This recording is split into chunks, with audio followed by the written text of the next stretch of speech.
بسم الله الرحمن الرحيم.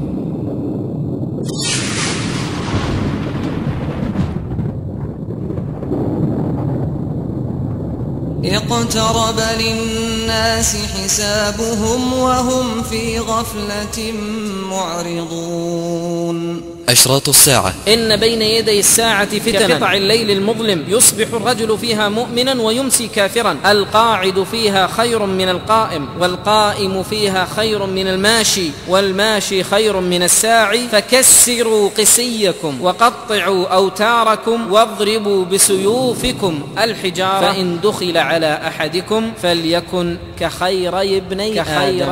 أشراط الساعة.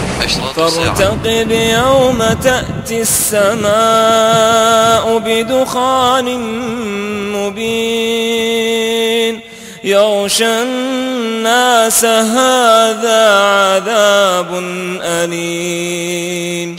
خرجت في زماننا نار بالمدينة سنة 654 للهجرة، وكانت نارا عظيمة من جنب المدينة الشرقي وراء الحرة، وتواتر العلم بها عند جميع الشام وسائر البلدان، وأخبرني من حضرها من أهل المدينة. أشراط الساعة. اقتربت الساعة وانشق القمر. أشراط الساعة. فتح بيت المقدس، طاعون عمواس، موتان يأخذ فيكم كقعاص الغنم، استفاضة المال، تقيء الأرض، أفلاذ كبدها مثل الأسطوان العظيم من الذهب. فيأتي الرجل فيقول في هذا قتلت، ويقول السارق في هذا قطعت يدي، ويقول القاطع في هذا قطعت رحمي، ثم يدعونه فلا يأخذ منه شيئا.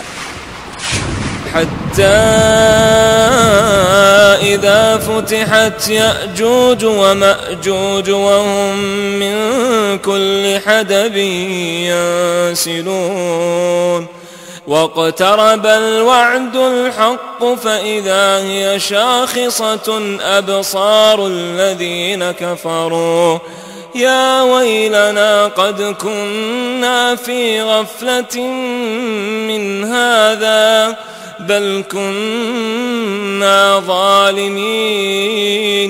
فحرز عبادي إلى الطور، ويبعث الله يأجوج ومأجوج وهم من كل حدب ينسلون، فيمر أولئك على بحيرة طبرية فيشربون ما فيها، يشرب الأولون، فيمر آخرهم فيقولون لقد كان بهذه مرة ماء، ويحصر نبي الله عيسى وأصحابه حتى يكون رأس الثور لأحدهم خيرا من 100 دينار لأحدكم اليوم. أشراط الساعة. لا تقوم الساعة حتى يمر الرجل على القبر فيتمرغ عليه، الحي يتمرغ على قبر الميت ويقول يا ليتني مكانك، وما به دين ليس به إلا البلاء.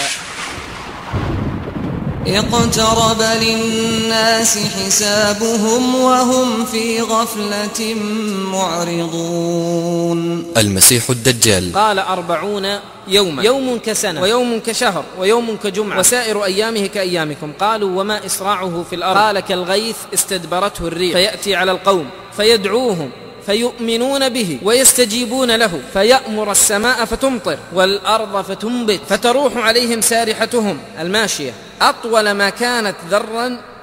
أليس الرسول صلى الله عليه وسلم قد قال إنه كافر وأنا مسلم؟ أوليس قد قال رسول الله هو عقيم لا يولد له وقد تركت ولدي بالمدينة؟ أوليس قد قال رسول الله لا يدخل وإني مخبركم عنه إني أنا المسيح، وإني أوشك أن يؤذن لي في الخروج فأخرج فأسير في الأرض فلا أدع قرية إلا هبطتها في 40 ليلة غير مكة وطيبة، فهما محرمتان علي كلتاهما، كلما أردت أن أدخل واحدة أو واحدا منهما. نزول عيسى بن مريم عليه السلام. وإن من أهل الكتاب إلا ليؤمنن به قبل موته ويوم القيامة يكون عليهم شهيدا. فينزل عند المنارة البيضاء شرقية دمشق بين مهرودتين واضعا كفيه على أجنحة ملكين، إن طأطأ رأسه قطر وإن رفعه تحدر منه جمان كاللؤلؤ، فلا يحل لكافر يجد نفسه إلا مات. أشراط الساعة. دورة علمية بمسجد عقيل بن أبي طالب.